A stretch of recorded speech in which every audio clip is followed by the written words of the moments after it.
তিনি কবি, মনীষী, সর্বজন শ্রদ্ধেয়।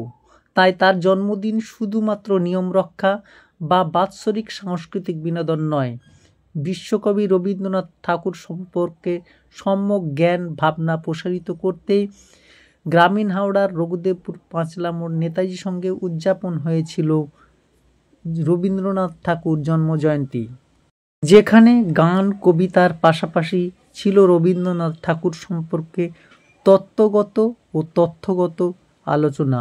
আর এজন্যই ন্যাশনাল ট্যালেন্ট কাউন্সিলের রবীন্দ্র গবেষকদের সেরা 10-এ এই মনোজ্ঞ রবীন্দ্র জন্মজয়ন্তী উদযাপন। এই উদযাপন পরিবেশনার সিংহভাগ জুড়েই ছিল রঘুদেবপুর নেতাজি সংঘের সাংস্কৃতিক শাখার কলাকুশলীরা। প্রতি বছরের মতো আমাদের নেতাজি সংঘ এবছরও কবিগুরু রবি ঠাকুরের 164তম জন্মবার্ষিকী উদযাপন করল। ইনডোর হলো এবছর আমাদের অনুষ্ঠান বিভিন্ন কারণে।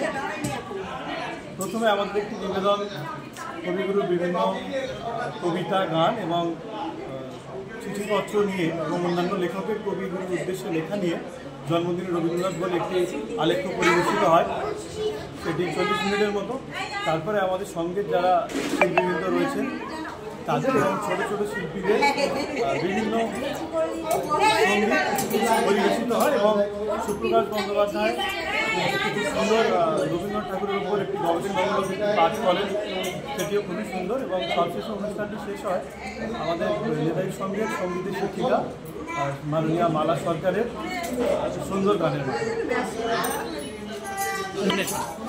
আমার নাম হিমাদ্রি ঘোষ, নেতাজি সঙ্গের সাংস্কৃতিক সম্পাদক।